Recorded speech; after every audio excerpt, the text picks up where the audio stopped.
open here. Okay.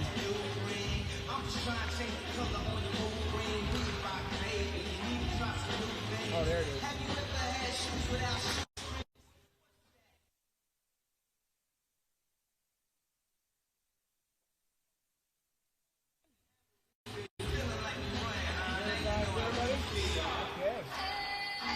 Hello, ladies and gentlemen. This is Dave Jackson and Wayne Parody up here in the luxurious booth at the Highgate Arena.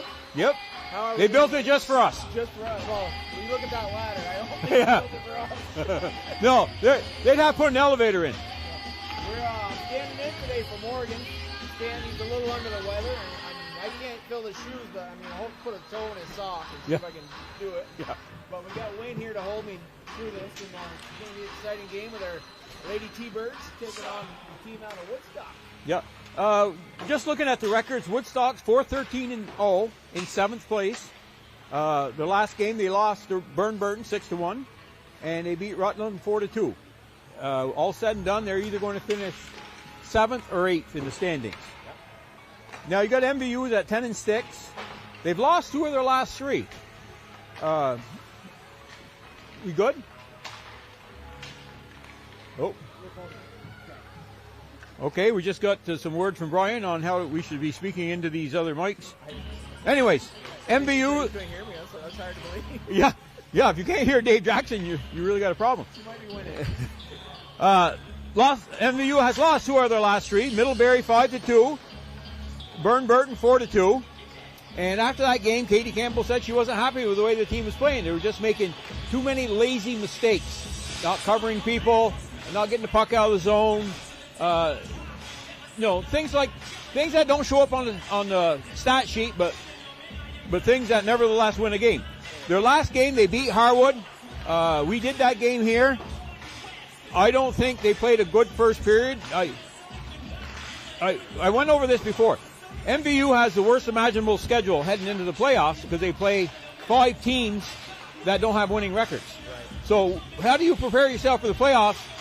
You'd be better off playing BFA and Colchester and a couple other ones to get used to the speed. I really wish we played MVU more. We had a good scrimmage earlier in the year. Both groups of girls were just playing really exciting hockey. And in my opinion, we had the biggest fan base at that game. All year. There's no question it'd be good for both schools. So, anyways, getting back to Harwood, the girls give up 9 shots that first period, and Katie talked to them. And the last period, the second period, they gave up 4, and the last period 3. That's the only way MVU can really prepare themselves for the playoffs is really play shutdown defense. Because if you play shutdown defense, you're never going to be out of a game. Right. If you're relying on your forwards or your team to score 7 goals because you're giving the other team 5, it works once in a while. No, but I'm not real strong in math, but I'm figuring that. Yeah. I mean, you look at that bench that the MVU girls have the opportunity to learn from. I mean, you coach all of them, haven't you? I've never coached anybody on this team. I got done a year before. Rory Scheindorfer would have been the first one, and she came in. I got done in 19, and I think she came in 20. So I have not coached anybody on that team. No, the bench, the coach. Oh, the coaching bench, all of them played for me. Yeah. Girls, and you know what type of presence they bring to the ring. Yeah. To that team. Katie is so good with the kids. She just has that personality. It would be very hard not to like Katie Campbell. When you see Katie, the first thing you see is a smile. Yeah, certainly. And hello, and how are you doing? And this and that. And Emily Fournier, now she's married to a Bichard. As a matter of fact, they got the house right next to me. She was a hard-nosed player for us, played defense, and she graduated I'm going to say she graduated in 16. And Caitlin Fortin is their other assistant coach, and she was in that same class. And just 2 really nice kids to work with. Katie graduated 2-3 years before them. But that coaching staff was the right pick for this team. It's great to see young ladies coming back to where they get their beginning. Yep, certainly.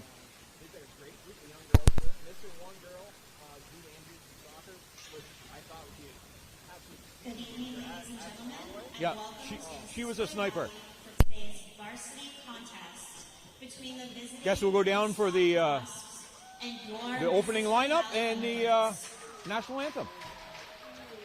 sportsmanship Woodstock and better not safe boo that playing national anthem. environments It's gonna work out all are up top across the border. priorities for all Vermont school-sponsored activities. This is especially true with respect to a person's race, gender, sexual orientation, religion, national origin, ethnic differences, or disability. Any violation in the arena can result in game stoppages, ejections, or forfeits. Let's work together to ensure a positive, supportive, and healthy learning environment for everyone involved, and have a great game. Thank you for your cooperation. Yeah, I helped write it. And now for tonight's starting lineups. For the visiting Wasps, in goal, number 1, Pippa Shaw. At defense, number 7, Josephina Palazzo. Also at defense, number 20, Alexis Osley. At center, number 30, Laura Osley.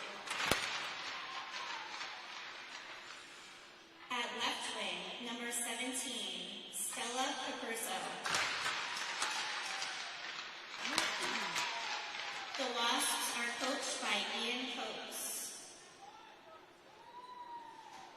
And now for your Mrs. Lloyd Thunderbirds. In goal, number 31, Jaden LePan. At defense, number 20, Addison Gates. Also at defense, number 7, Madison Spears. At center, number 14, Abby Wilcox. At left wing, number 2, Erica Allard. And at right wing, number 17, Katie McCrae. The Thunderbirds are coached by Katie Campbell and assisted by Caitlin DeWicki, Emily Bishard, and Emily Arazi. Tonight's officials are Michael Sautel and Derek Teachow. Ladies and gentlemen, at this time we ask that if you can, please rise and remove your caps as we honor America with the playing of our national anthem.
Their coach before the game, and they've had kids sick all year, and it's just been one of them things. It's hung around with some people, and they just can't throw it.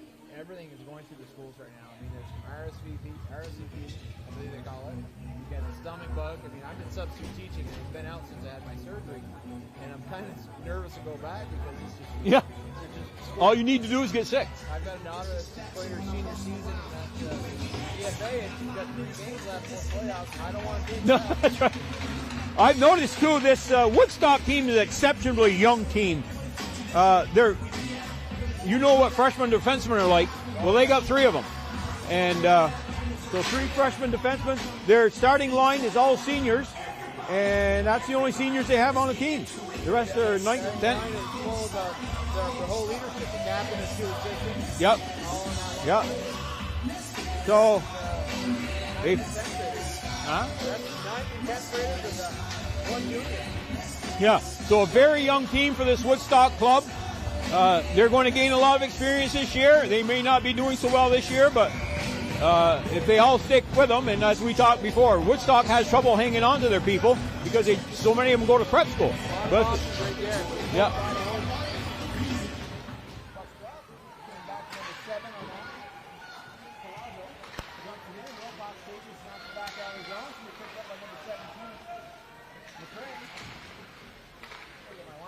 I'm running back and forth. A little outside, you're fucking the bench over there. Fucking the bench. Yeah. Well, you had 2 people whacking at it, and sometimes that happens. Face off outside the T-Bird zone. Drop back to number 7 for Woodstock. Palazzo dumps it into the zone. Wilcox ties it up and sent right back out by number 7, Madison Spears. Yeah. Gets deep in the zone, it's going to be ice. Yeah. Soft, it was soft up, but he didn't call that. Some do, some don't. This, she needs a little more backspin on it. Maybe hit it with a sand wedge instead of her pitching wedge or something like that. She did with a bump and run, obviously. Yeah. By the way, I got my new glasses on tonight. We're going to see if it helps. Rory Scheindorfer's on the ice here for the face off. Won by Woodstock, drop back to number 11. Capley dumps it in the corner, picked up by our number 11, Mallory Tipper. Still in the corner, number 9 for the T-Birds has it. Kirby King, great little golfer right there. Yeah. Off the Scheindorfer stick, sent back the other way by Woodstock. Caju there, cutting it up, and with number 11, Tipper, drops back into the zone. Up to Caju, over to Scheindorfer. Scheindorfer looking, remember, 16 Fournier. Oh. Liliana Fournier. She's just a junior. It's a strong player. And the thing that I didn't know, she didn't start skating until she was an 8th grader. Really? If she'd have started when she was 5, 6, 7 years old, somewhere in there. Because she has put up some numbers this year. We don't have the stats in front of us, but she's second on the team in scoring. And she got a knowledge of the free pass as well. One of the breakout players. Yeah, certainly. Face off down to the outside. Draw, moves back into the corner. Strung up by Spears. Looking for Caju, but it comes back behind the net.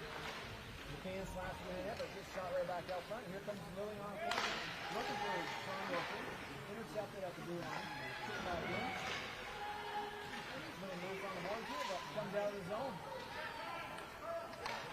Ozzy got back to pick it up, pressured by Fournier. Ozzy still has the puck, knocks the red out. Bumped into by Abby Wilcox, who's not shy of contact. No. Puck's going to go all the way down for icing. Abby's one of them girls. She just plays. She has one speed, and that's fast. I don't think she picked up hockey till high school either. She might not have. As I said, I didn't coach any of these girls, and but she's just one of them go-getters kind of people. The 2-year turnaround I've seen from Abby Wilcox is pretty tremendous. She's Yep. really improved. Yep. She's a hard worker. Puck at the blue line kept in by Audrey. Palazzo, pardon me. Kicked out the zone. It's going to be picked up by number 5, Beardsley. Throwing it back up. Intercepted by number 11 for MVU, Chipper. Taylor Lawson in the skate. Comes back to Chipper. Chipper crossing the red line. She makes a little move. She's in. She'll take it in. Coming to the left here. Running out of room. Alward's over there. Oh, Alward did come back on there. Taken out by Woodstock, number 7. Palazzo. But here's Chipper. Snags it back up the red line. Comes back the other way. Dumps it in the corner. She's still going to chase the dump.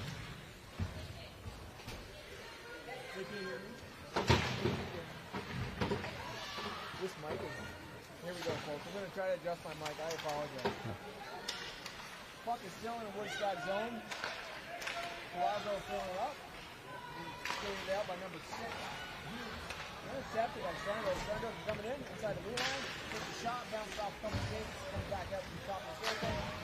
Taken out by Hughes. And there it is. Sandro again picking up the loose puck. Throws one in. There's her. To the side by Shaw. MVU's first shot. Out comes number 2, Dodge with the puck. Back second is Spears. Puck goes softly behind the net. Spears is going to pick it up. Plays around the board, goal around the corner. When you're taking it, skating up ice. Across the red line. She's got Shrinover with it. Stalls at the blue line, then dumps it in. Shrinover's picking up on the far side. Doing a great job battling by number 20. Ogden. Shrinover still with the puck. Using the boards to pass herself. Does a great job defending herself in that puck. She protects the puck better than anybody on the team. Oh, right there! Coming around the back, wraps around that. Got And behind the skate. I don't know how it did not go in. That was in the hole. Here comes Woodstock, tries the other way. Shot on the pan. She's going to hold on to for a whistle. Schreindorfer coming around that net. She had about a baseball-sized hole, and she stuck that puck in it. I don't know how. I don't know what it hit, but it bounced out past the goalie, through the goalie's pad, back out front. This goes to the border. She had too much English on it. Yeah, I think so. Yeah, had to be it. Job back to the corner. Spears sticking up behind the net. Skating behind the net, coming up. He's looking for somebody. He's going to hold on to it. Touch pass up. He's got that to number 5. Rainbow throws one in and off the pads into the corner. Rainbow, Wilcox, and Howard all right there, bowing back up. And here comes Woodstock, number 14, Becca. Across to the 11, she's Becca. Just a little bit high. Threw that one about a field goal over the net. Puck comes out, here comes Wilcox. Abby's chasing it down the corner, throwing it towards the front. Gets batted off and stick, banging around. Loose puck still, and he picked up by Woodstock, number 17. Caprizzo, it goes back into the zone.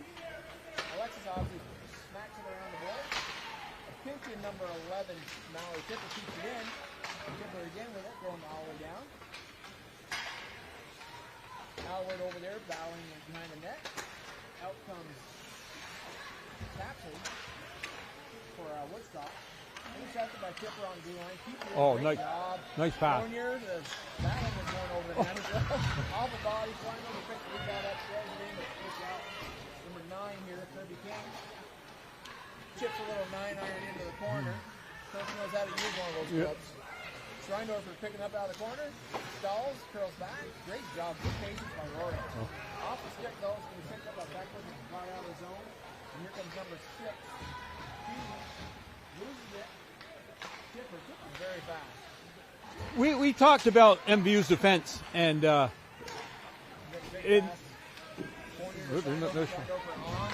Kick save out.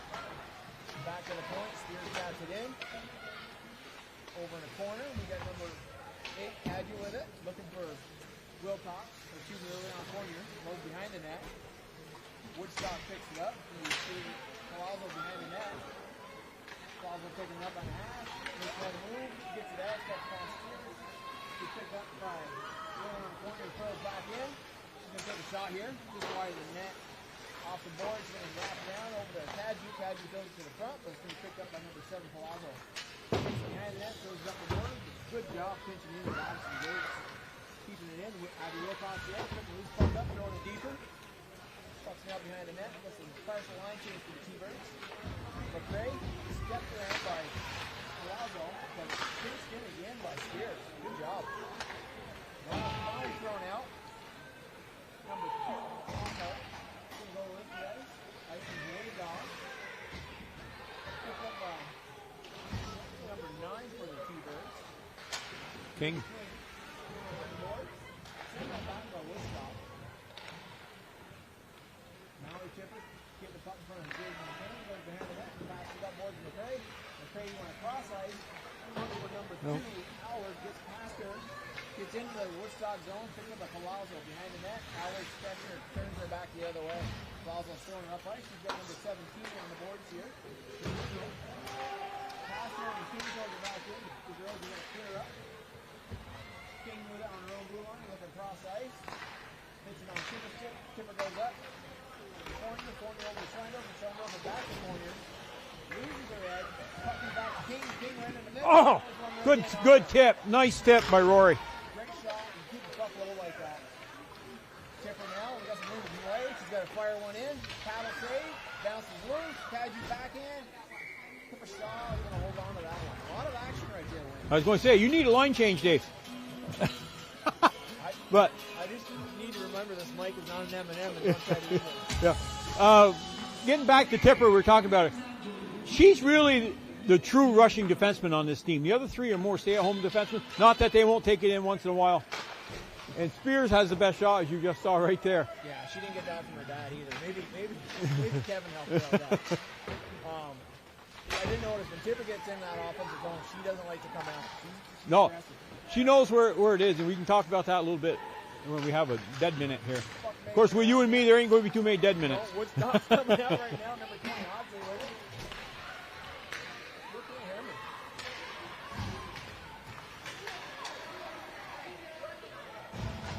Can you hear me? Karen, can you hear Win? You can't hear me now? Okay. Could you hear me? Hi, Mike. We got the puck in the corner here. Woodstock's trying to pull it out. Maybe this is volume button here. Got new equipment here. I'm not used to it. We're going to figure it out, folks. Liliana Fournier takes a shot. Oh, right in front. Kaji missing on the rebound here. Just pop back out the blue line, but guess who's there? Tipper. Tipper's coming in. Mallory makes a little move. Dumps it to the corner. Liliana Fournier's in there chasing it, but it gets swatted out by Odsley. He's going to go the length of the ice for icing. And that one is icing. Okay, hopefully we got our audio figured out here.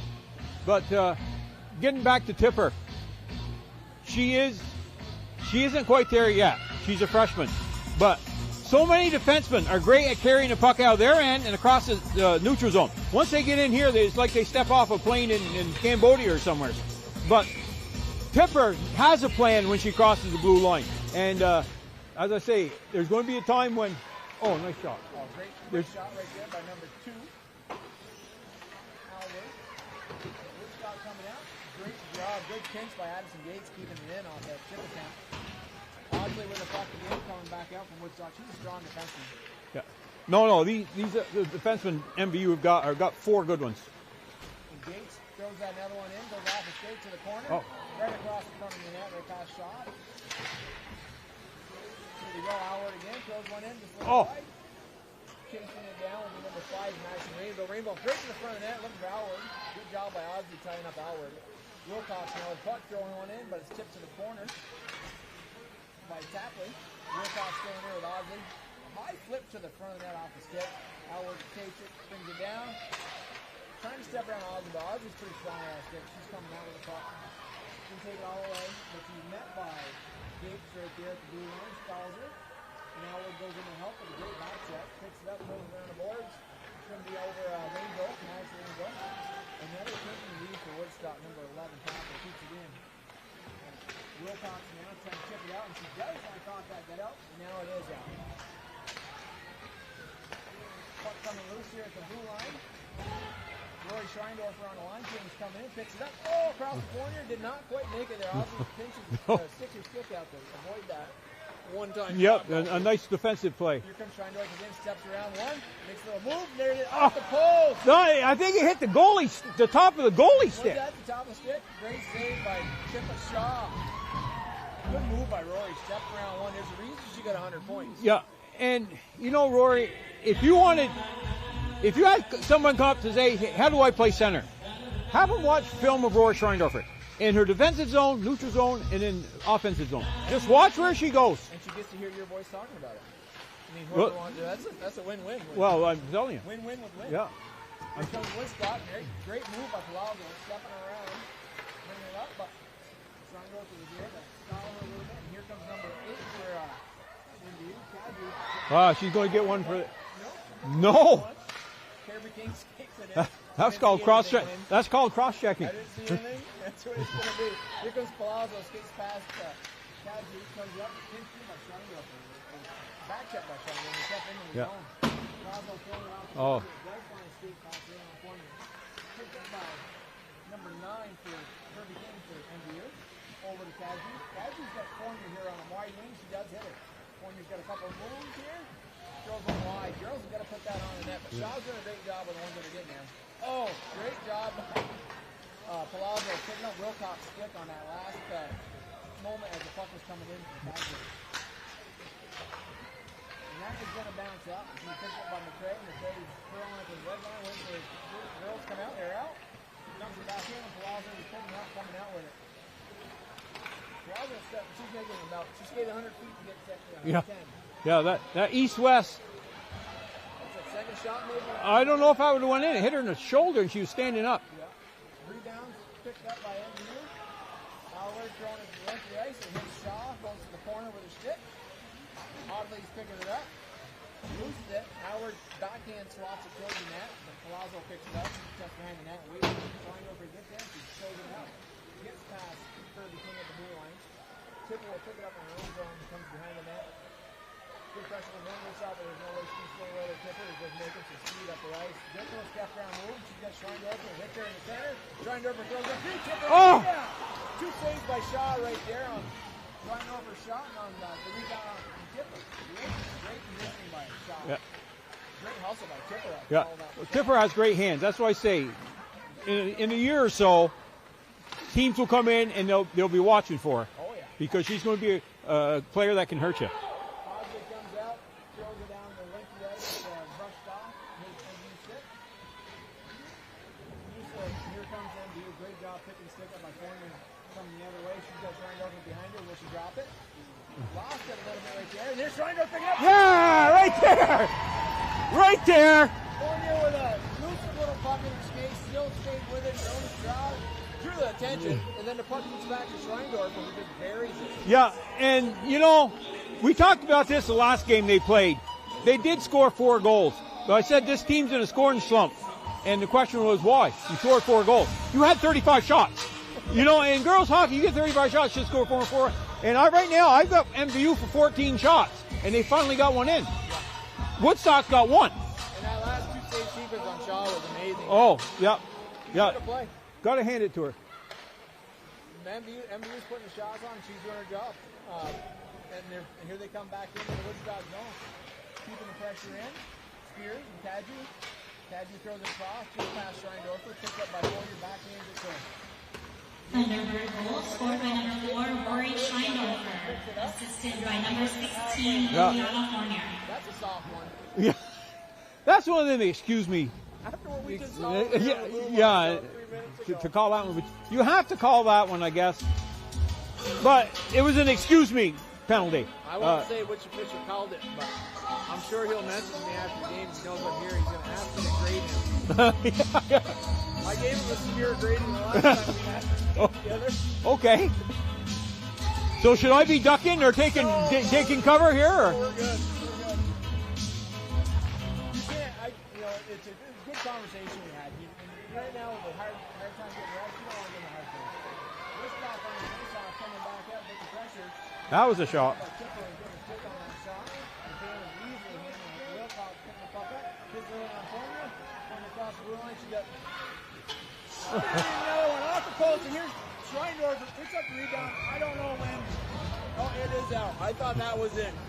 It hit the crossbar, came back and hit the goalie Shaw in the back, and somehow it didn't go in. And Schreindorfer got her stick on it, and I thought she tapped it through. That's what I say.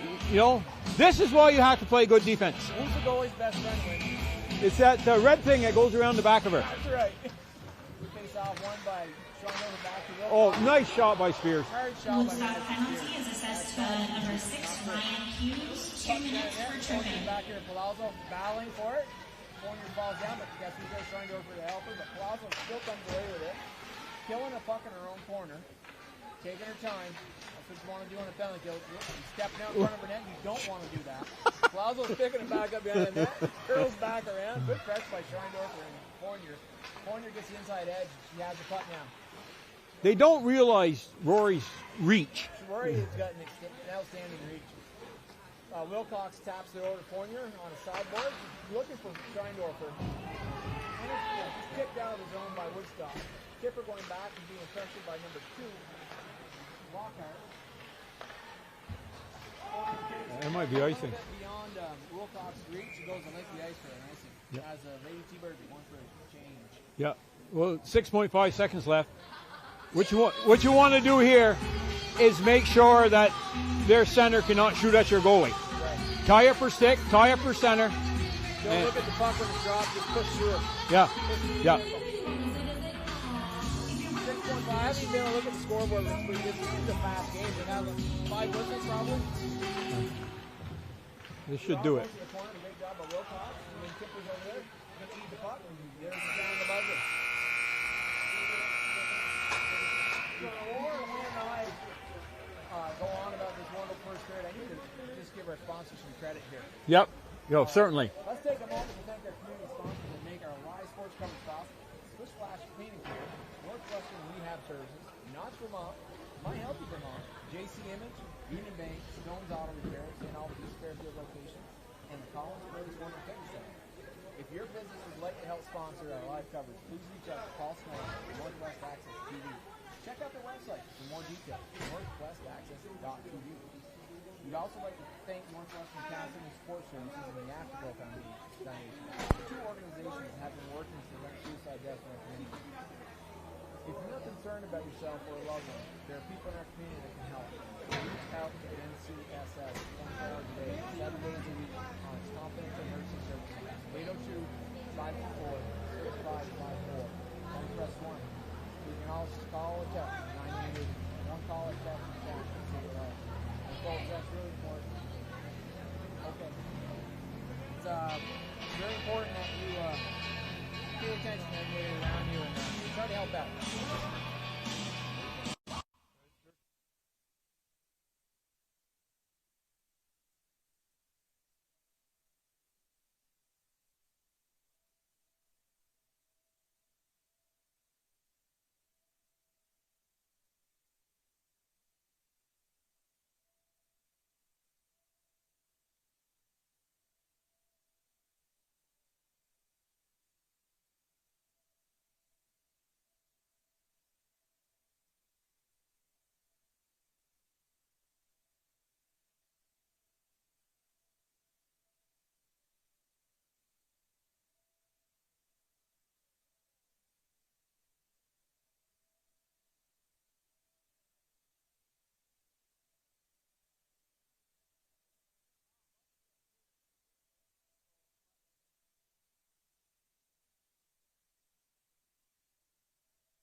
You hear me, Brian? You hear me? Hey, look at that. Now, let's take a moment to thank our community sponsors that make our live sports coverage possible. Splish Splash Clean and Clear, Northwestern Rehab Services, Notch Vermont, My Healthy Vermont, JC Image, Union Bank, Stone's Auto Repair in St. Albans and East Fairfield locations, and the Collins Pearly Sports and Fitness Center. If your business would like to help sponsor our live coverage, please reach out to Paul Snyder at Northwest Access TV. Check out their website for more details, northwestaccess.tv. And right here's a very, very, very important message, folks. We all need to really pay attention to this. That we'd also, want to thank Northwestern Counseling and Support Services and the Afterglow Foundation. The two organizations have been working to prevent suicide deaths in our community. If you're concerned about yourself or a loved one, there are people in our community that can help. Reach out to NCSS 24 hours a day, 7 days a week on its confidential emergency service line, 802-524-6554. Then press 1. Or you can always just call or text 988. One call, text, or chat could save a life. So pay attention, folks. Win, back to what you were saying about if Woodstock wanted to win this game, they've got to get it done in the first period. And I 100% agree, because if you allow MVU to build steam up, they're not gonna back off. No, I don't know if it's psychological, but as the game goes on, the better team usually shows up. Now, this doesn't always happen, but the better team usually starts to take over the second and third period. Yeah. So if Woodstock had a 2-0 lead, now I'd say, well, they stand a chance. Right. And not that they don't, I don't want to say they don't stand a chance, because I know Ian's a great coach over there, and, he's got his kids playing up as well as they can. But, records don't lie. Well, you're looking at some of the strongest plays been coming out of that one of their defensemen, number 7. A freshman, Josephina Palazzo. Then you got the sophomore, Alexis Audsley. Those two are really taking some long shifts, shouldering a big burden there. And if that puck's coming out of their zone, it's usually on their stick. Yep. They're doing a great job. And we called their name a lot. Hopefully heard you because your mic weren't working. Oh, you guys missed a great first period. I was amazing. So Morgan gave me one job. So far, I'm behind in what I owe Morgan. But no, they've got some good young players, and as I say, the experience they're going to gain this year is going to be immeasurable, and I would expect Woodstock to be a much better one-loss team next year than they are this year. If what we're seeing out of Pippa Shaw, a sophomore goaltender, in that, she's got another 2 more years, and she's a big goalie. She fills that net up well, plays great angles, needs to just tighten up the rebound control. But she's taking that initial shot, doing a great job. Yeah. And she's getting shots. And the thing is, some of her rebounds she's thrown out front, but a lot of them have been where MVU couldn't reach them. And if there's one person that can steal a game for you, it's the goalie. Yeah. And I can see Pipa down the road, and just a little more help. He might be the steal. Oh yeah, high school hockey in Vermont, girls hockey in Vermont. A goalie can steal a lot of games. Yep. You can have a great offensive team. We played Burlington Colchester, and we pitched a shutout against the highest scoring team in the state. Yeah. What happened the next game? Well, they came back and fired a lot more shots, but we got lucky that one time. Yeah. And that's all you need. You need good confidence with your D. Right now, both teams' D are doing a great job keeping the puck out of the front. Yep. It should be a great second period. We'll see. I got Brian's gloves up here. He left them here when he came up to fix my mic, and hopefully he doesn't come back. And it looks like he might fit you. Well, they're big gloves. I might have room. I did hear a little chatter here as the players were coming off the ice. I think there's going to be an official check on Rory Schreindorfer. They're not sure how many arms she actually has. I've heard of people checking the blade on a stick to see if it had too much of a curvature, but Rory just has been getting... Oh, there's Brian stealing my gloves. Rory just gets to pucks that I don't think she's going to get to. And the other team don't think so either. And she's not just touching the puck away; she's controlling it when she gets it. She slaps it to an area where she can get it. Yeah. And I've seen quite a few games this year. We've done. I want to say we've done 6 or 7 innings up here. And they think they're going to go around the net. Well, she'll cut them off and slap the puck off their stick. They're going the wrong way, and she ends up with the puck. I've seen that time and time again. But what impresses me most, and her whole game impresses me, is how she plays center. And we mentioned that at the beginning. I don't know if you got it on the tape or not, but if anybody wants to know how to play center ice, have them come watch Rory Sharndorf for a couple games. Because she is so good in the defensive zone. You want your center in the defensive, your center in the defensive zone is your third defenseman. And I see so many teams where their center's up by the blue line, over the corner, or up on the point or somewhere, but she takes care of the helm. And then she don't leave until the puck leaves. And she is very, very good at that. And, you know, as I say, and it's all over the ice. And her and Fournier work exceptionally well together. You're going to see a lot of passes to Fournier on the wing. Here it was in front of us. Over there it's going to be next to the MVU bench. But you're going to see a lot of passes to Fournier. And Fournier carries them in the zone, and then looks for Rory in the middle somewhere. So, no, she is a tough player to play against. Yeah, what I noticed about, like you said, Fournier's carrying the puck up a lot, and she's looking for Rory. But everyone's drawn over to that side of the ice. I'm going to use proper English now.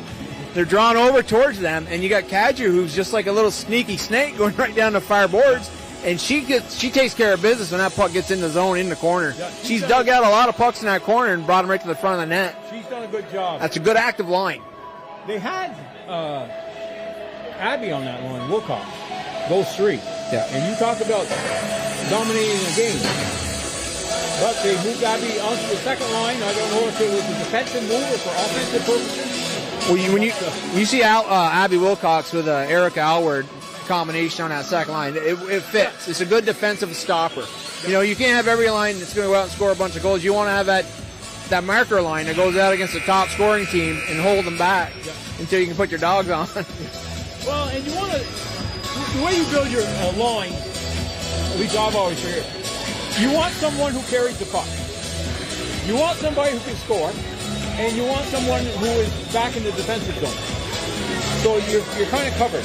And Rory and Fournier, they do both. They both carry the puck and they get back. Well, actually, they do all three. They're good shooters. It's just hard for any team to meet those two. Yeah, I mean, it's a who are you going to guard? Well, there's three very active skaters up front. We talked the boys game. We did. There's an old saying: you don't let their best player beat you. But when you got two of them on the ice at once, what do you do? Right. You know, and that's why they've had such great years. I know Rory has got probably 30 points this year, and Liliana went to a softball exhibition thing representing the United States.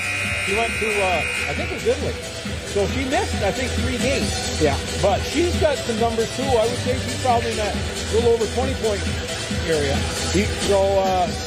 I'm impressed with that group of girls. And, I mean, you're going to lose Schreindorf or Wilcox and Kirby Kane at graduation, but what you got coming in, and then you put Longway back here after her recovery from her knee surgery, this team's going to score some goals next year. Yeah. Well, I like about the way this team is made up. They've got like three kids or 4 kids in each. Great job of Wilcox digging out of the corner to Schreindorfer out front. She's looking for Fournier over to the side, but it gets past her, comes out. Gates over to Spears. Spears throwing it in wide, but stopped by, I'm going to say that's Audsley. Audsley throws it down. They're still on the power play here. 6 seconds left. Good pressure right there by Woodstock's number 2, Lockhart. Spears throws it around the boards, but it's going to get past Fournier. Goes up to Audsley. Audsley throws it back in, but Schreindorfer has it. Taps it behind the net, but it's going to be picked up by number 6, Ryan Hughes.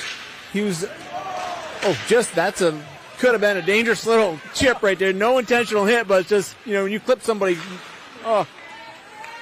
we got Wilcox come back in the zone, picking the puck up, throwing it back out, and it will go the length, waved off. No icing on this one. Audsley back, and Palazzo to pick it up. Palazzo with the puck, pressured by Fournier. Palazzo retreats, goes the other way, backhands it up the boards to Hughes. Hughes is pinched in by Schreindorfer.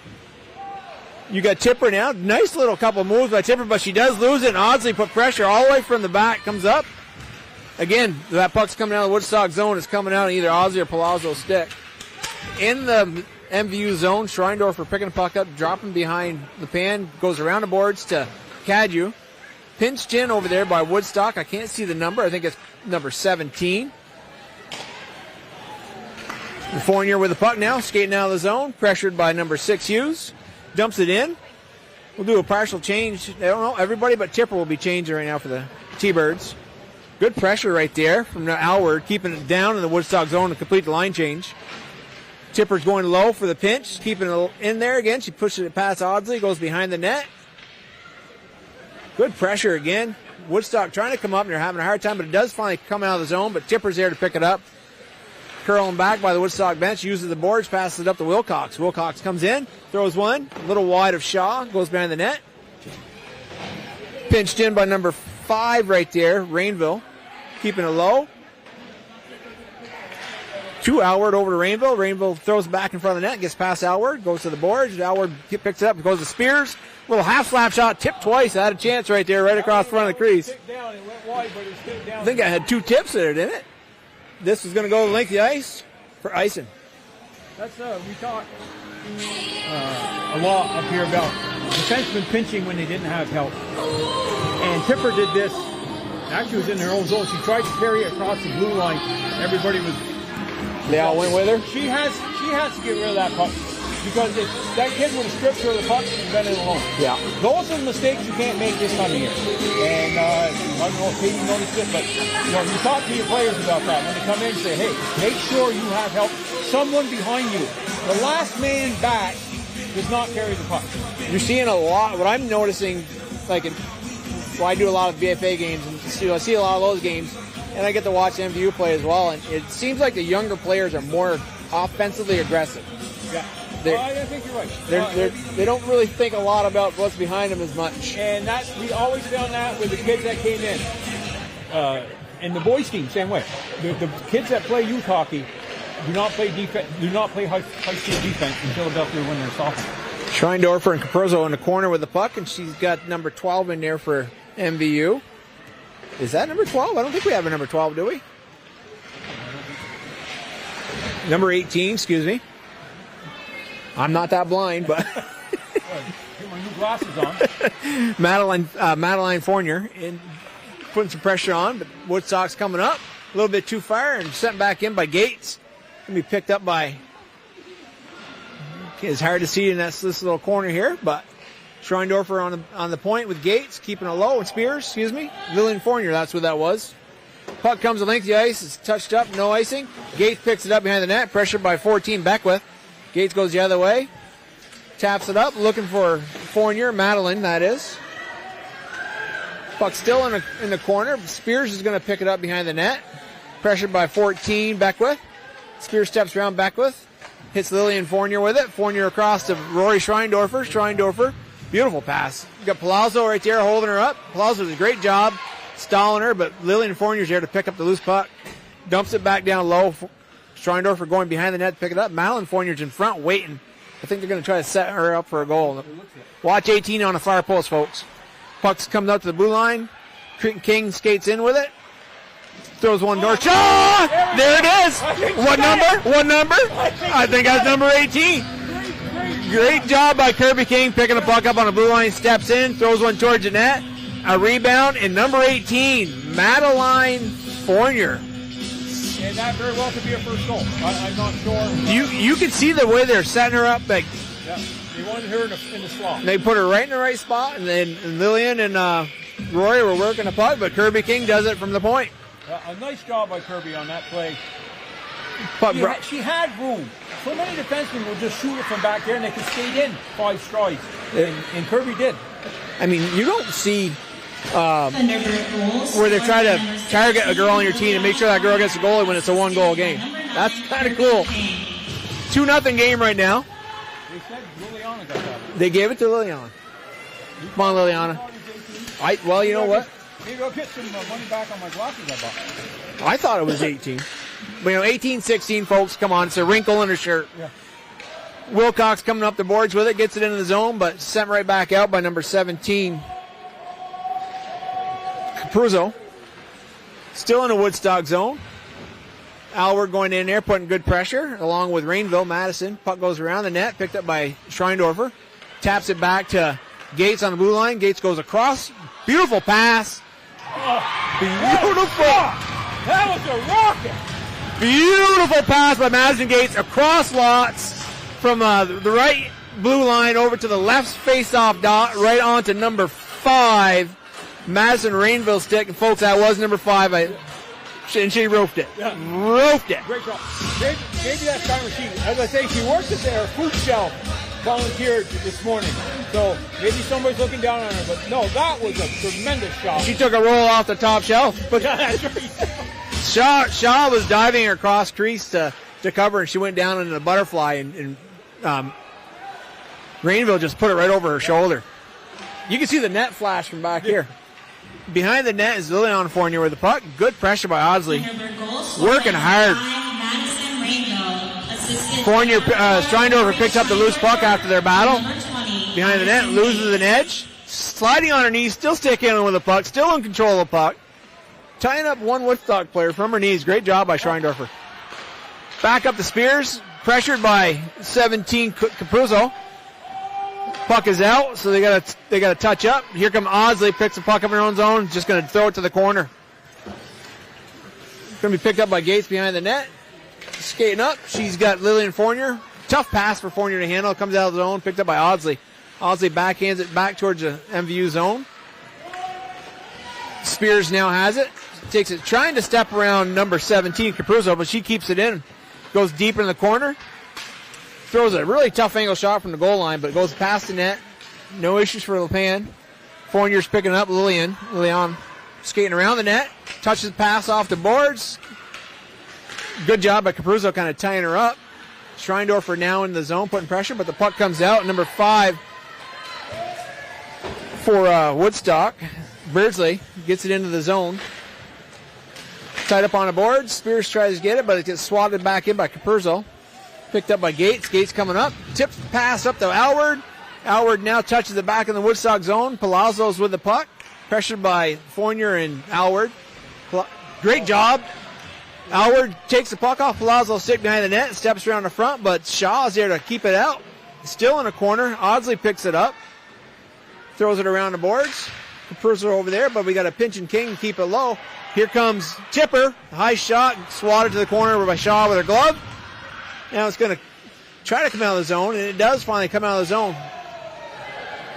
Kirby King retreating to pick the puck up. Throwing it back up the boards, looking for Howard. Howard touches it past Wilcox. It's out of the zone.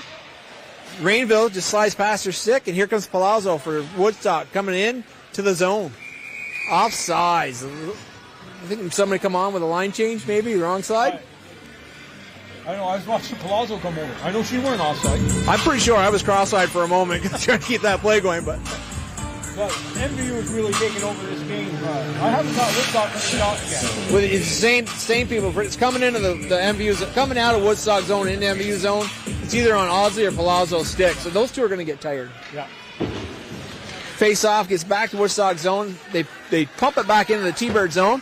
Spears is trying to kick it out, but it bounces off number 6, Hughes' stick to the front. LePans, this is their toughest little moment here. Little action there. MVU does pick it up. Wilcox with it. Oh, nice look for Howard right there. Waved off, no icing. I think that might have been a generous no ice. Rainville and Wilcox there keeping it low. Here comes Palazzo with the puck. Wilcox there to swat it back in. Oh! Wow, she almost swiped that into her own net. Tough play right there. Shaw tries to take a swipe out of her with her stick and almost missed the puck. Dangerous. Here comes, what did I say, Palazzo skating out of the zone, into the MVU zone, steps around. King makes a nice move. Just could not control it. We got the arm up. I think MVU is going to go to the box. This is a good penalty. I'll tell you, that was a beautiful move by Palazzo. And we got Tipper going to the box. I think he said 11. It's a hook. Yeah. Whoever it was a great penalty today. And it wasn't like an aggressive hook. It was just enough to take Palazzo off her stride. She stepped around King, and then she just couldn't settle the puck. And LePan was there for the save, but you never know. Right. If Palazzo could have shot, I mean, he's in alone. So if you're going to take a penalty, take it in the defensive zone to stop the scoring opportunity. Absolutely. That's exactly what that was. First power play for Woodstock here. Great job by Schreindorfer on the draw there, tying it up, but it does come back. Ozzy takes a quick snap over towards LePan. LePan kicks it to the corner. Spears picks it up out of the corner, skates out, and just lets it fly. It's going to go length of the ice, and here is the first one on the puck will be Lillian Fournier. Picks it up behind the Woodstock zone. Great speed by Fournier. Back to Spears on the blue line. Woodstock's opting to just put 3 girls in their own defensive zone on the power play. They're running 2 players high. It's going to be hard for them to keep the puck out. Puck in the corner right there. It's Schreindorfer with those 4 arms coming around, just stick handling by everybody, but Audsley is able to get her stick on a puck and skates it out. It's going across the ice. Takes a little move, trying to curl through 4 T-Birds. Throws a shot wide of the pan. Gates backhands it up the boards. Fournier tips it out of the zone. Picked up by Palazzo. Curling it to the red line, waiting for her team to clear up. Then she just dumps it down in low. Spears picks it up and sends it right back out. Audsley has it at the red line. Throws it over, looking for a pass, but it goes right on the Fournier's stick. Spears picks a tip and sends it all the way back behind the Woodstock zone. Palazzo's there to pick it up. Pressured by Lillian Fournier. Palazzo steps around her. Another little step move. Skating free at center ice and throws it over towards number 2, Lockhart. Off of Lockhart's skate to Gates, and Gates throws it out of the zone. Osley picking it up, but she's pressured by Alward. Alward's doing a great job. She's got her pinned behind the net, but it does come over to number 11, Tapley. Tapley looking upwards. She's got a pass to Lockhart. Lockhart's now coming into the zone.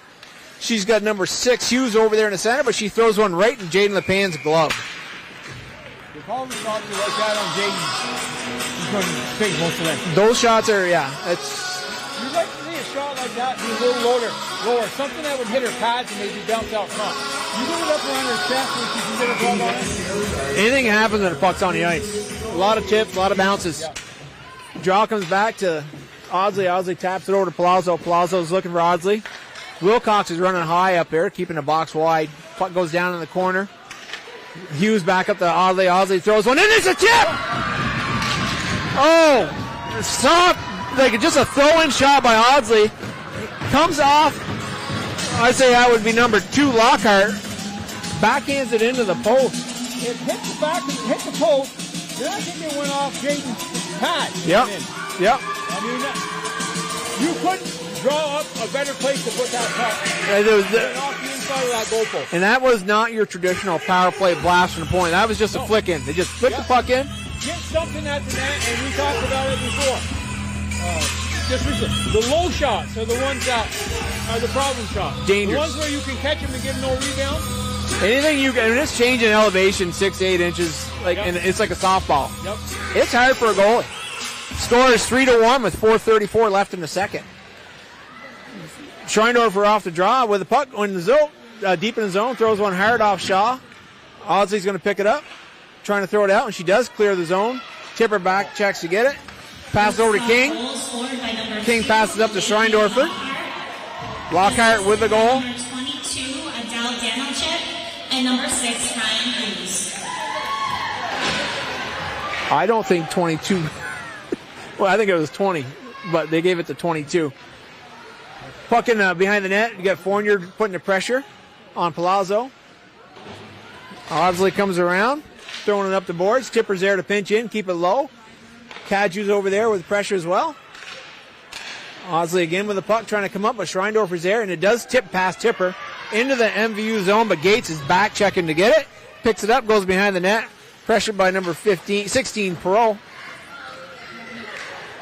Comes out of the MVU zone. Back up to number 17, Capurzo. Cadju now with the puck inside the Woodstock zone. That was by number 20, Alexis Osley. You called it. I think I got a correction on assist. They must have heard me. Another nice save by Shaw. Another shot on rebound, and there we go. Who got that one? Who got that one? A lot of action. Shaw had about 3 saves on that sequence, but there was 3 T-Birds swatting and swinging, and that puck finally bounced behind her. Shaw knocked it in her own net. Let's look. If they do the traditional handshake, who's first? Nope. Well, they do, but I don't think they know who got it. Folks, it's a good thing we're on the radio or Access TV where you can't see Win and I, because I'm actually dancing to this right now. We're going to have to wait for the score box to give us that goal, because there's I don't think anybody went in for the handshake, because I don't think anybody knows who got it. There was a lot of bounces. Give it to the last person that touched the puck. I thought the goalie knocked it in. Thunderbird goal scored by number 16, Liliana Fournier. Liliana Fournier. Assisted by number 20, Addison Gates. And Gates on an assist. Here comes Woodstock charging into the zone. Good job by Hughes. And number 14, Beckwith. But it is coming right back out. Wilcox looking for Alward. Just gets past her, but going to be picked up by Rainville. Loses it on the blue line, but Wilcox is there to pick it up and gets it low. Skating backwards into the zone, looking out front for Alward. Gets past her. Can be picked up by Beckwith. Backhands it to the blue line. King's there to throw it right back in. Look at that shot. Kirby King lobs another one in from the blue line. Just like I said, those softball-style shots without art. Yep. And that went through a crowd and past Shaw. And you saw where it hit just inside the post. Kirby's used to splitting some narrow fairways. I've seen that girl on the course. Well, no, she scores a few goals for him. As I say, she's not really an offensive defensive, but she knows what to do with the puck. Another innocent shot from the blue line on net. Yep. Yeah, and she plays good in her zone. So I call them stay-at-home defensemen. But I've seen her score the winning goal against U13. Thunderbird goal scored by number 9, Kirby King. Assisted by number 2, Eric Howard. Howard to King. King with a goal. Howard with a helper. Great job by Howard working out of the corner, getting it back up to King. Tipper now on the blue line, but gets past her, comes out of the zone. She's getting pressured by Lockhart. Puck comes out of the zone. Lockhart had to clear up. Now Hughes with the puck.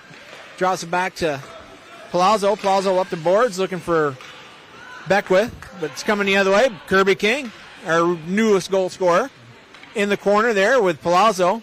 King's going to peel back, come back to her point. Fournier, who covered for her, is going to step back in. Tipper now with the puck, throwing one soft one again. Bounce the puck. Oh. Fournier there, picks it up in front of Shaw. Look at the work going on right there. The puck hadn't got the Shaw yet because Lillian Fournier snapped it down with her stick. Whoa. Another shot by King, lobbing and causing some trouble in front of the net. Went through well again. First one went in. Why not, right? Puck now behind the net. Fournier stepping out. Schreindorfer picks it up off a loose. Throws one off a pad, goes behind the net. A lot of activity going on down there. Cadju now in the corner. Schreindorfer picking a loose puck off the fray. Does another wraparound attempt, but Shaw was ready for that. It eventually went in, but I think the whistle went. That was another wraparound attempt. It goes across, and Fournier, Liliana's right there, just trying to jam it in. They are very good going through the net. Yeah. And sometimes I criticize them for going through the net too well because they all get in so close. In fact, 2 defensemen and 2 forwards, there ain't a lot of room to get the puck. It's like a feeding frenzy. Face off to Shaw's right side, blocker side. Looks like Audley stepped up for that draw with Alward. Comes up on the blue line, trying to be cleared out by number 15, McGuire. Gets sent back down behind the net. It's going to be picked up by Alward on the sideboard. She throws it in behind the net, and Wilcox is over there to drag it out of the corner. She's looking back up to the point, but they're covering the points now. I think they're not letting us get those shots from the blue line. Audley trying to get it out of the corner. Wilcox pestering her, and it pops back out in front of the net. Great job by MVU keeping it in. 38 seconds left in the period. I don't think it's going to come out of that zone. It's going to come back around the boards and pitch it in as Gates make sure that I am right. Fournier as well. They're both right there on the sideboards, and it does come out. Here comes number 17, Capurso.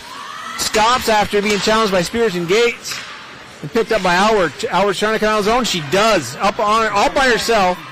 14 seconds left going into the corner, but everybody's changing right now for the T-Birds. Osley takes it off her stick and comes out of the zone with it, and she's looking to hit number 15, McGuire.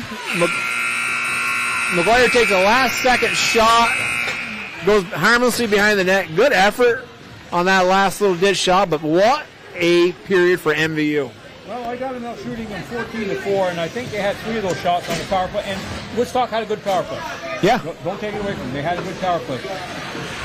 And we talked about covering the points, and we talked about this in the boys' game the other day. You don't see teams cover the points anymore. No. I mean, I'm surprised they are. Usually what you do is you pack the house. So you're 5-on-3 down low. Because how many shots actually go in for the point? Well, you passed Kirby King, at least one did. But and Miss on and a near miss on another one. Yeah. But normally, most of the goals are scored right in the helm. I talk about the helms. I know people know what I'm talking about. It's from the goal post to the face-off circle each way, and then maybe an arc just up across the hash mark. That's the helm. That's where probably 90% of the goals are scored. So what teams rely on now is if it goes back to the point, they go out and challenge them, make them shoot around them. So you really got to be a good shot blocker to be a wing now, because the wings are usually the ones that come out. But I'm looking at Woodstock play, and they're playing their wings up on the point. Well, that means they're playing 3-on-3 down low, and all they have to do is beat one person. That's it. And I tell you, in my opinion, I think you need to play off the points a little more. Chase the puck out. When you see the puck coming back to the point, you skate hard to it. You with your speed, you're forcing the defenseman to take a rush shot. What happens off your leg pads? You got your speed up, bounces past them. You're in alone, and you're on a breakaway. That's what the thinking is now. That's why you don't see wings sitting up on the point, because they're really taking themselves out of the play. Anyway. That's what we saw after a lot of attention coming off the blue line, a lot of good offensive opportunities, the goal and a near miss. Woodstock pulled their two wings back, and they just stood there, trying to keep the puck from getting back to the D. Yeah. It's a tough call. You got to slow them down some way, but I prefer the staying low, fighting hard, and then coming out with a rush. Exactly, and that's how most teams play. But maybe, and the other thing is, with this Woodstock team, he's got a lot of younger players.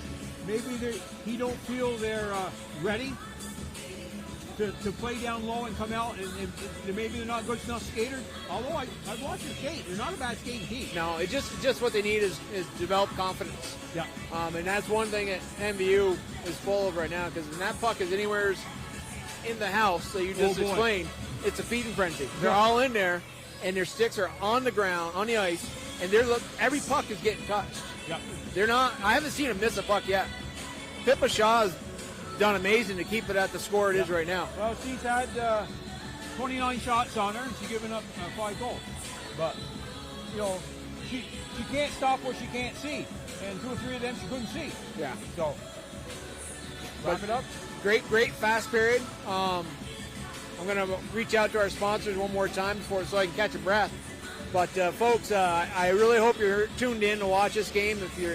And what's the best part is, if you're watching and you know somebody isn't, they can come back on and catch the replay. The first period's the best period because you can't hear me. Yeah. So let's take a moment to thank our community sponsors that make our live sports coverage possible. Splish Splash Clean and Clear, Northwest Rehab Services, Notch Vermont, My Healthy Vermont, JC Image, Union Bank, Stone's Auto Repair, St. Augustine's Fairfield location, and Collins Pearly Sports Fitness Center. If your business would like to help sponsor our live coverage, please reach out to Paul Snyder at Northwest Access TV. Check out their website for more details, northwestaccess.tv. We also like to thank Northwestern Counseling and Sports Services and the Afterglow Foundation, 2 organizations that have been working to prevent suicide deaths in our community. If you're concerned about yourself or a loved one, there are people in our community that can help. Reach out to NCSS 24 hours a day, 7 days a week on its confidential emergency service line, 802-524-6554, then press 1. Or you can always just call or text 988. One call, text, or chat could save a life. Didn't know what I was going to run into when I got up in this booth with you. I mean, once we conquered the ladder, thank God we both survived. It's been a pleasure. I mean, you're a pillar in this community. You've been in this. Wow. You've been in the. Do I owe you money or not yet? But I'm hoping I get a better write-up next year in the golf league. You've been here, started out as a player, worked your way into a coach. Then you're a parent of a player, and now you're a grandparent of players, and you also covered a lot of games with the pen, providing local reports to the Messenger, and now you're up here in the booth. Is there any ends to your talent? Well, I haven't really mastered any of them. I keep moving around until I find one. Hard to hit a moving target. Yeah. But I, for one, appreciate everything you do. I mean, I just can't imagine what MVU, this community here, receives from people like yourself, Ruthie the Rush, and Ruthie's entire family. Yeah. I think are all reporters. I mean, it really brings a lot of attention to our local youth in a positive way. Yeah, and Ruthie wrote a story on me, and one of the things that I wanted to stress was people want to hear good things about kids. And, you know, maybe they don't win the game, but they're still on a team. It still takes a commitment to be on a team. So whether you win the game or not, I know from back when I played, I remember the guys in the community a lot more than I remember what the scores were. Yeah. And, you know, and I think the same thing's true here. Yeah, for the immediate future, they're going to remember whatever game it was. But as you go along, you remember, boy, I really liked their team dinners. I really liked going down to Barrie to play, or, you know, camaraderie. And they're friends that you'll have, you make, and you keep them a lot of the time for the rest of your life. Yeah. You know, and so I think that's really the basic thing what it's all about right there. Wins and losses are good. It's great to say, well, my team won the championship, but you know, you could take a team, well, let's just use the Woodstock team, for instance. You know, they haven't had a good year. Okay, you're going to have years like that. But that don't mean that everybody on that team isn't important. Exactly. You know, okay, this is a person I want on the point on the power play. This is the one I want taking a big face-off. Everybody on a team has a function. Now, maybe they're not as good as some of the other teams, but that don't matter. When you're on a team, it's a team. Win, lose, draw, whatever. You're on a team. And if your job is to you know, take a big face-off in the offense or the defensive zone in a tight game, you know, you're that guy or girl in this case. So yeah, being on a team is a lot more than just wins and losses. Overall, that's probably one of the least important things. You can't agree. I can't agree any more with you on that. It's a family. It's an extended family. Yeah. And sometimes, you know, if some of these kids, they might not have everything they want at home. Their life might not be a bed of roses, but they can step away from that as they step into a locker room with 15 to 20 of their peers that are there as support. You know, and it's a great way to, you know, high school is a tough place to be right now. Yeah. It's not like it was when you and I were walking through with our tablets and our chalk. But it's good to step away from that into this type of environment, especially when I look over and I see the coaches on that bench for MVU, and you know they're good young girls and they're full of support. And there's a lot of good things going for MVU up here. One, you got the poutine, those French fries in that snack bar. You got Morgan Stanton, who's got no skin in the game, driving in here from Moores, New York area to call the boys and girls games, and he is an absolute pro. You got you jumping up here to give him some color, and if anybody can color, you bring every color in a box. I don't color inside the lines. So I'm very just privileged to be here, step in when Morgan's not feeling good today, and it's been a blast. Yeah. And it really, they got a lot of great things going up here. And you're looking at both these rosters. There's a lot of young girls, and I think Woodstock's having a down year now. But I'm looking at some of these girls that are playing really well, and I'm looking at freshmen, sophomore.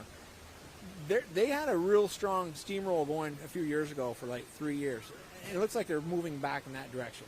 Yeah, and I mentioned this to you. I can't remember when it was. Probably 15 years ago. They had a pretty good team, and there was like 8 or 9 freshmen on it. And one of the challenges they face down there is there's so many prep schools that are within driving distance. Well, say driving distance. Everything's within driving distance. Don't drive long enough. You got Vermont Academy, Kimball Union. You got Hanover, which is almost a prep school. Yeah. So you got a lot of options, and all those kids decided to go that route. Holderness, that's the other school I couldn't think of. That was up by Plymouth. That's another hour and a half up the road from there. Yeah. So they're under a lot more pressure probably for prep schools. Well, until recently. I mean, Rice Prep has been around a long time, but 15 years ago it went around. Yeah. But if you go right around here, maybe Northwood might be the closest one, Lake Placid. Yeah, they had that. There's a new one down in Concord area that they reached out to us. My daughter's her senior year there, and they looking for a goalie, but I said, you know what, she's got 1 year left. She's going to stay right here. Yeah. We want to raise our kid. That's the hard part. You send them off to prep school, they're gone. Exactly. And, you know, for the right kid in the right situation, that might be great. But the way I look at it, and this ain't the way some people might look at it, you only have 4 years of high school. when you play high school, all these people sitting in this bench, and maybe most of them listening to this broadcast, they know you. You know, and you can go to a prep school and play in front of 35 people, and that would be a big crowd. Yeah. And you're not homegrown. Now, do you stand a better chance of getting in college or whatever by going to prep school? I would think so, but I know a lot of high school players that excel in high school, and they go on and play if you're going to play at Division III college, you can certainly do it by playing high school. Well, the difference between Division III girls hockey program and Division I basically is how much time requirement is going to be pulled away from your school. If you look at Norwich, Division III, Plattsburgh State, Division III, they are really like a soft D1 school. Exactly. Unbelievable talent. Sophie Zemanek played at BFA. She's at Norwich. Then you turn around and you look at Breezy Parent. I think she just had her senior game as a Riviere. Yep. She's had a great, I think she's a captain on that team. Yeah, she's captain. I coached Breezy for 2 years. Tremendous talent. It's a perfect name. Who's her cousin? Long arms Scheindorfer over here. Right. And, matter of fact, Breezy's mother was here during that when she got her 100 points senior night, and they had their picture taken over there, and I saw Amy over there. Yeah. And I talked to her coming in, but no, Breezy and her brother. Her brother was a great hockey player. I think he played for St. Mike's for a couple years. Braylon, and to get 100 points, Don Fournier got hold of me. They're going to tell him Dale's out of school here. Maybe it's supposed to be a surprise. But they want to make a banner of the 100-point scores. And I happen to have the record when I was coaching. And there's 7. There's 7 MVU players that hit 100 points. And Rory was the 7th. How many are... it must be one of those coaches over there by the name of Katie. She is the all-time leader. I bet she is. Yeah. And the thing with Katie, and I mentioned it before, she played when we played Division I. We played Division I for 5 years. So her goals, she had 171 points, 120 goals, probably something like that. But hers were against Division I teams. Yeah. So, there's a difference. You see the difference between Division I and Division II. The Shamrocks had an alumni game, and my daughter was in net, and I look, and Katie comes through the door in her pads for the alumni team for the Shamrocks. I looked at Aaron as keep your pads on and good luck. Yeah. The puck felt different, she said. Face off. The game, third period's underway. Cadju putting pressure, and Schreindorfer. The puck goes deep in the corner. Schreindorfer's there, pressuring number 11 Tapley for it. Schreindorfer still got it. Looks for Fournier in the front. Stabs her stick at it and knocks it down and throws it back towards the net. Palazzo's picking it up, trying to touch it past Cadju, but Cadju gets her stick on it and sends it back to Fournier. Fournier goes, Lilian Fournier goes back behind to Cadju. Tapley gets it off Cadju's stick, tries to get it out, but Spears is there for the pinching. Great job by Madison. Puck's now coming back out, and Spears gets her stick on it again as it's trying to come out. Schreindorfer, look at how active their sticks are right now, Win. They're keeping this puck in the zone, all with active sticks. But that one comes back out. Capuzzo takes it off an errant pass, and she skates into the zone. Met by Tipper. Great poke check. Tipper just, in a non-contact, that was a great little stand-up without hitting. But Tipper takes the puck off the stick, goes in the corner. Now we got Spears stepping by. Spears bounces it off the boards herself, comes in the zone, throws one wide. Picked up by Cadju over there in the corner, pressured by Tapley. Osley goes in to help out. Lillian Fournier's there also. Now off the boards, Fournier's getting it. First time she's missed a pass. It just whiffed on that one. Lost her edge. Palazzo up the boards, looking for 15. McGuire with it. Now Palazzo gets it back and comes out of the zone. Nice step around Tipper. Throws one. Oh, that one in. Jaden was not set for that shot. If you look where she is, that's the key. Yeah, she was deep. She was too deep in her net. She was deep, almost heels on the goal line. Yep. I think she was a little surprised by that shot, the turnaround. It was a turnover.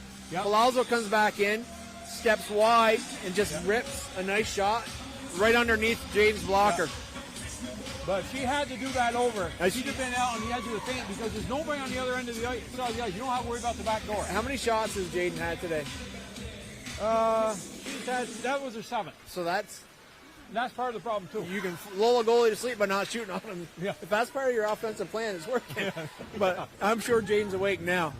Puck is now deep in the zone after that goal. It's 5-2.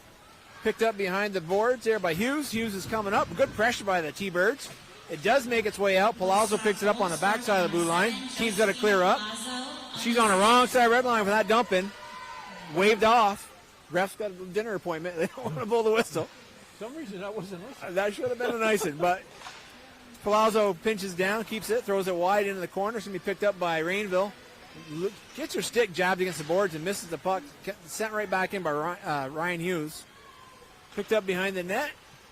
Thrown back up the boards. Wilcox trying to tip it out. Gets past her stick. Lily LaPlante is on the ice. Here we go. We got a little run by Tipper. Tipper's skating it down, gets behind the net, chased by Palazzo. Palazzo and Tipper, but Tipper's still getting her stick on it, but Palazzo's just really strong. Brings it out of the zone. That should have been another offside, but we're going to throw it back in and keep on playing. Puck's on the blue line here. Another shot in by Kirby King. Swatted back up, out, looking to get out of the zone, but does not make it, was Lockhart. Now it's going to be picked up by number 5, Beardsley. Back in front of the net.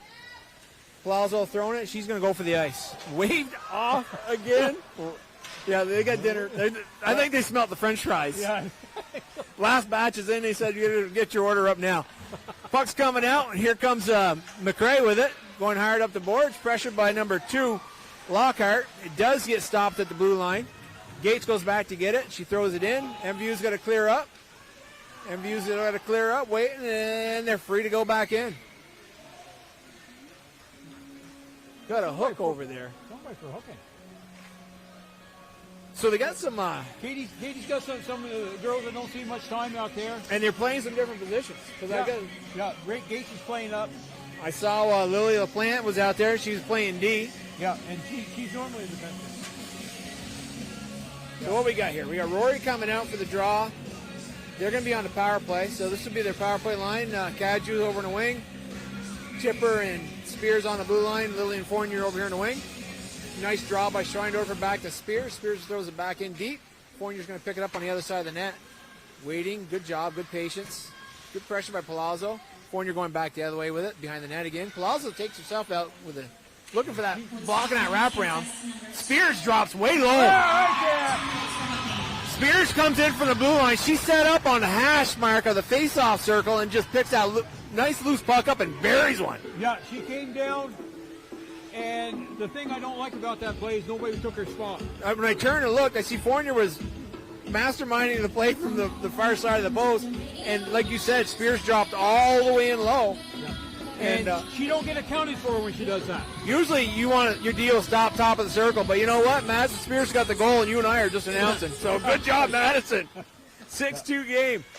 Draw goes back to Tipper. Tipper's trying to throw it up. Caju's getting tied up on the boards here with Audsley. See that little pickup by Rory right there? Oh, yeah. She's just unbelievable. Very, very smart player. Schreindorfer over to Lillian Fournier. Fournier's trying to split 3 green jerseys. It does not work. Caju picks up the loose puck now. Taking her time. Coming around the top of the circle. She passes to Schreindorfer. Schreindorfer's quick shot. Good off a skate, and then Fournier picks it up. That was a good turnaround shot by Schreindorfer. Finally cleared out by number 15, McGuire. Going the length of the ice, no icing.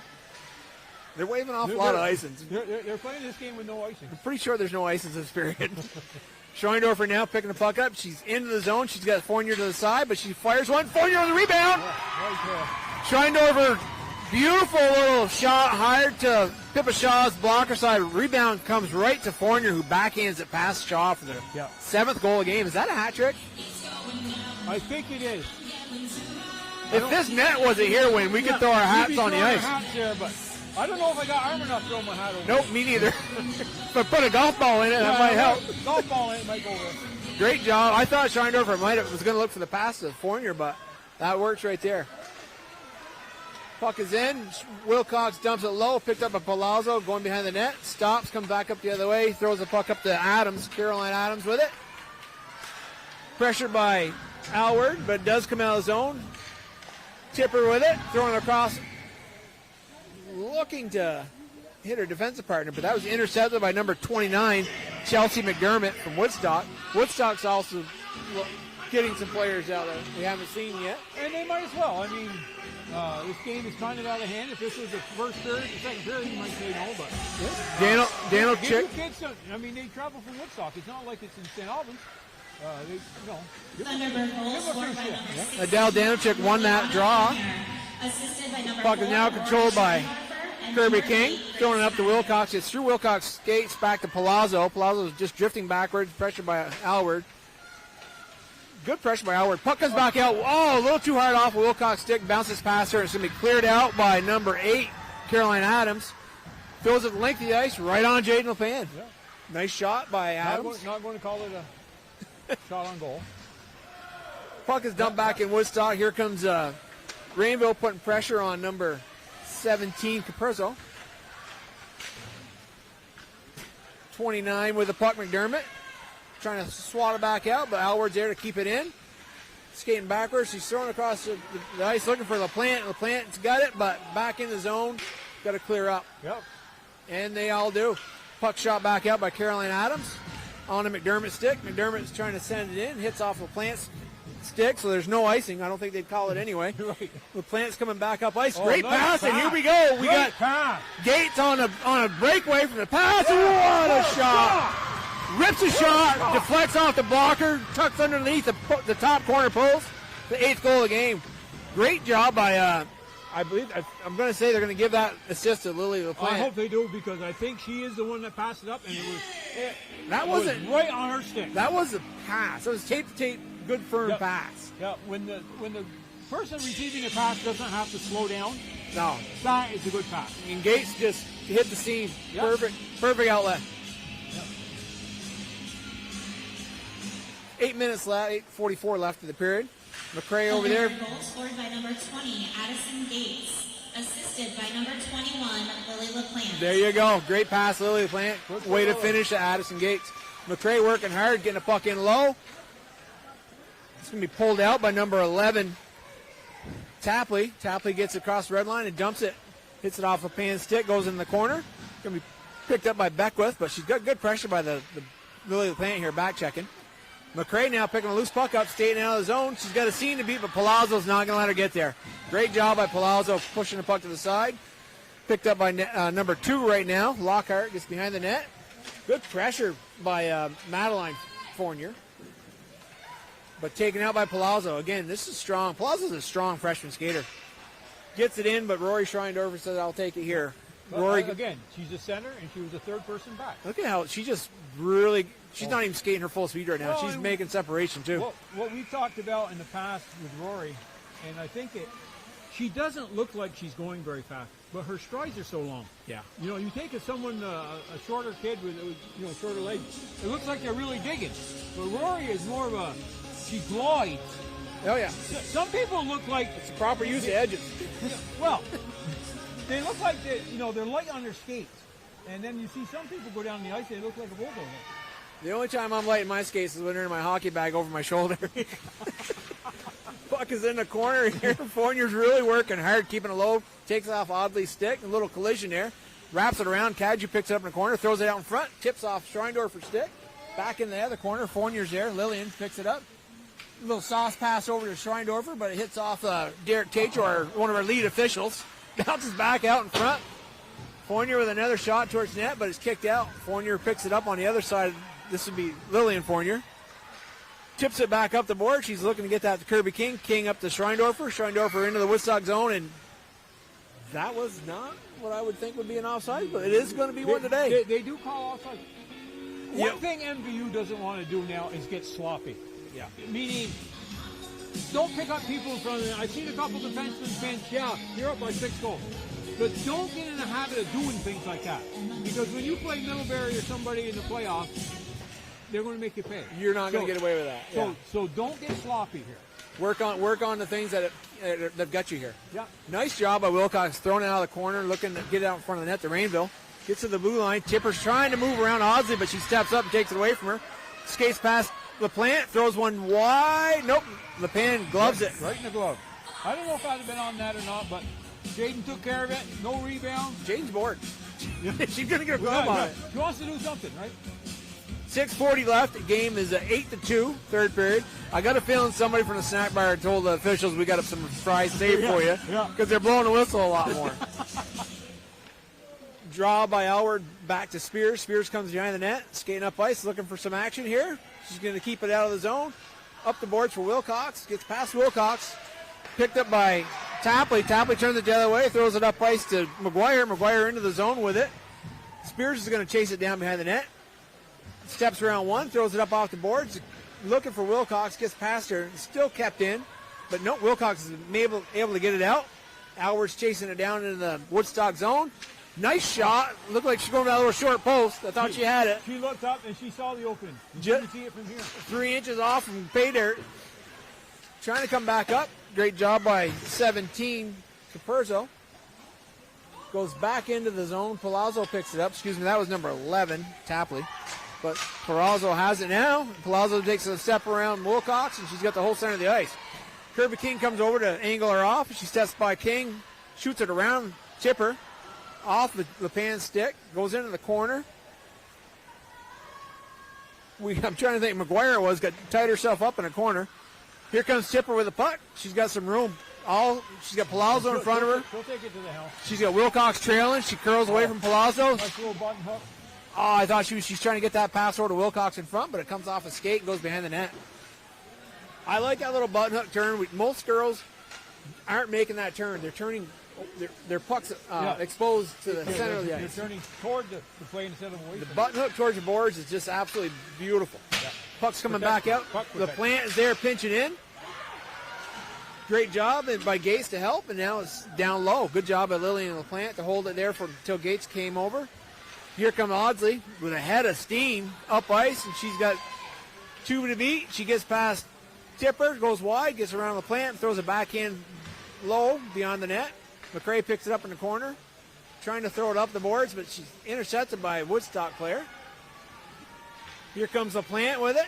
Oh, another nice pass up. I think she likes likes number 20. She's hitting Gates right on the stick. Yeah. Lily, you can tell she's a new skater, but I tell you, her stick to puck is very strong. No, she's improved a lot. I talked to Katie about her a little bit, and Madeline Fournier here with some pressure, getting it low. She's come a long way. It's just keep positive effort, keep coming back, and you're going to get better. Yep. Palazzo with a head of steam coming out of the Woodstock zone. She's coming in. She's going wide on LaPlante. Throws another one off the shoulder of LaPan. That was a shot. Palazzo, that's the same shot she just scored from, but she went the other side. Went to the other side of the net. Strong skater for her. I'm very impressed. Don't go on Jaden's glove if you want to score. No. That's a big glove. Looking at it from here, it looks like a one-car garage. That wasn't unusual. No, and the goalie touched it up anyway, so you might as well. Here comes Palazzo, retreats all the way back, picks it up again, but she's got Schreindorf for keeping an eye on her, so good luck. She's going wide. Rory's right there with her, keeping her wide. Dumps it in low. Going to be picked up behind the net by number 9, Kirby King, throwing it up the boards for Wilcox. That's Lillian Fournier. Fournier pushes it past number 5, Beardsley. Oh. Another close. People can hear wind back at home right now. Backhanded out of the zone. Great setup. Backhand out of the zone by Woodstock, and it was immediately waved off for no icing. 3 minutes left, 8-2 game. Has there been an icing today? Yeah, there's been a couple. There has. Not many in the third period, though. Cadju across ice to Fournier over to Schreindorfer. Schreindorfer throws one in. Pippa Shaw holding on. Pippa Shaw's had a busy night. Yeah. Face off. People got that up in her chest. We figured hang on to it, and it didn't go anywhere. I watch her skate on the ice. She's a strong skater too. Very, very good. She's got some good years ahead of her. A couple deuces on the draw there. We got Lockhart and Alward. Puck is now picked up by. I'm trying to think. That was Rainville. Yeah, Rainville throws it across the front, but misses everybody. Comes back over to her side. We got an arm up in the air, and MVU is going to go to the sing bin. 5 white for the hook. Well, she had her stick under the other girl's stick, which is good. But you can't leave it there. No. You pick it up, drop it. Pick it up, drop it. You pick it up, hold it there. They're going to call you for hooking. We had a girl in one of the games a couple weeks ago. She was hooking one of the Essex players, and all of a sudden the stick was thrown down the ice. I'm not sure. I've seen that a couple times too. No call. they threw away the evidence. We got Palazzo on the power play. Puck goes over to Audsley. Audsley back to Palazzo. Palazzo on top of the umbrella here. Penalty assessed to number 5, Madison Rainbow. Another high shot, blocked by the pan to the corner, but it's going to be picked up by Wilcox. Wilcox coming up ice, looking to hit Alward. Pass Alward. Gets over to number 11, Tapley. Tapley, Palazzo, and Audsley are going to be running the top of the umbrella when they get set up in the zone. Good pressure here by Alward on Palazzo. Palazzo goes around over to Tapley. Tapley with the puck now. Hits Audsley. Just past her reach, but it's going to be picked up by number 6, Hughes. Hughes on top, taking the cross ladder down the blue line. Gets it over to Tapley. Whoa, Tapley throws one in. Right there. Good tip attempt right there by Lockhart. Woodstock's power plays look pretty good. They scored on their last one, and this one actually looks pretty good. They run a very patient umbrella. You know, they're not forcing it right now. Audsley with the puck on a hash. Throws one in. That was the first one they probably rushed. There wasn't any Woodstock support, but it is picked up by Woodstock. Lockhart now coming out of the corner with it. She's got... she tried to drop that one right there to Palazzo, but Palazzo was heading the other way. It's going to be picked up by Wilcox and thrown out of the zone. Wilcox going for a change. Palazzo dropping deep to pick the puck up. Minute 17 left. 40 seconds on the penalty. Palazzo got a little head of steam, but pressure by Gates to get rid of the puck. She throws it up ice to Hughes. Gets past Hughes and King. Hughes beats King to the puck behind the net. Comes out of the corner with it. She's got Palazzo diving low right there at the top of the hash, but doesn't see her. Goes across to Audsley instead. Audsley now with the puck, throwing it back in the corner to Lockhart. Lockhart to Hughes. Hughes with the puck now. Palazzo wants to dive in so bad off the top of that umbrella. And she's played a great game. Yeah. I mean, she's been that guy we talked about. Whether you win or lose, she's played a great Mallory game. Tipper with a little stick check on a puck and comes out of the zone with it. Looking to make something happen. Turns and just slaps one and goes behind the net. Audsley goes to pick it up. 35 seconds left. Tapley now trying to clear the zone. Audsley with it. They've been on the entire power play here. Audsley coming across. Skates past Hughes into the zone. Pushed to the side by Tipper and Rainville. Tipper and Rainville keeping her on the boards. Trying to throw it out in front, but it goes behind the net. Madison Spears over there with Lockhart pressuring her. Up ice to Tapley. Tapley throws it back in. Hughes throws one wide of the net. Tipper, I think it was Tipper, knocked the Audsley stick right out of her hands in front of the net. Lockhart turns and throws it up ice to Lockhart. Madison Spears is there to get her stick on it and keep it away, and that's it. Good little, I do like their power play, but Woodstock, they had their patience, but MVU wasn't giving them anything. The thing that made Woodstock power play somewhat effective is they play an umbrella power play. And I haven't seen any team play an umbrella power play this year. So when you start defending against something you haven't seen, this is what happens. And because Woodstock, I got them for 7 shots that period. I'm going to say they had probably 5 on that power play. And then on their other power play, they had 4 shots that period. They got 3 of their shots here. So the power play really worked well for Woodstock. And if I was Katie here, I would look and say, okay, they played an umbrella power play on us. What do we have to do different? Right. Because they pretty... 5, this is from Thunderbirds. 6 for a game total of 37. Shots on net by the Woodstock Wasps, 8 for a game total of 15. So 37 to 15 for a shot difference between the two teams. Yeah, and that's about what I got. I got MVU this period for 7, and I had Woodstock for 7. So the first 2 periods, they shut them down pretty good. As I say, Woodstock got most of their shots in the game on their power play, and I think it's because they threw something at MVU that they hadn't seen this year. So that's something the coaching staff's going to have to look at. Say, okay, this is where they were. Where do we want our people? Yeah. And, again, that might be the only time they see an umbrella power play. They're set up in a traditional box, and there's a couple ways you do the umbrella. You can put 3 across the bottom and just have 1 chaser up top. Yep. You're going to wear that chaser out. If they're a good umbrella team and they pass that puck, it's just, or you expand your box. Yeah. But it was a good, solid power play. I was really happy to see that. BFA used to run that at Comets, and they haven't run it this year, and their power play is non-existent. Yeah, and if you've got someone who can shoot, I told this story before. We used to play Burton all the time. They were their nemesis, so to speak. and they had a girl called Kelsey Combs, and she played the top of the umbrella. I see her shoot one on the power play. It hit the crossbar and went straight up. If the building wasn't there, it went into orbit. Yeah. I mean, that's how good a shot she had.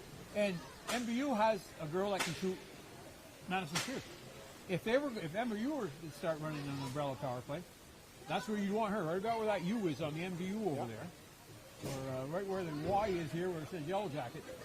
That's where you'd want her because she has that kind of shot. And when you shoot from there, if you miss the net, the puck comes back out in front. It comes straight back out. If you go shoot from over in the corner there somewhere, it comes around and who knows where it comes out. But a solid effort for an MVU. They gave up 15 shots. Again, most of them was on that power play. And they were in control of the game. First period, they were ahead, I think, 2-0. I think you see most of those shots were probably generated after MVU started moving their lineup around a little bit. Yeah, and they gave some other girls, and I fully agree with that. And, it was great to see Lily LaPlante out there. She did an admirable job. She did a point. She had an assist, and I see her clear the puck, and I see her 2 or 3 times pass up the ice, and it was on the kid's stick. So, they have. I wanted to go over this before. If you look at MVU's lineup, it's almost a perfect lineup. They got 3 seniors, 4 juniors, 4 sophomores, and 3 freshmen. So you don't have that big group of losing 8 players in one class, And if they can keep feeding 3-4 in each year, that's what you want to see. Not that having 8 seniors is a bad thing, but boy, when they graduate, then it's a bad thing. You're eating cake, and then your cake's gone. And then your cake's gone. Yeah, no, they got a great opportunity to backfill each year, and it was a fun game to watch, a high speed. I'm very impressed with MVU's hunger inside the offensive zone. And they're not just aimlessly in there; they're where they're supposed to be, and they're getting their sticks squarely on the puck, putting some great shots. Pippa Shaw probably kept this game. Could have been 4 or 5 goals more. Yeah, especially in the first 2 periods. Yeah, and so I was, hats off to Shaw. 2-hour bus ride up.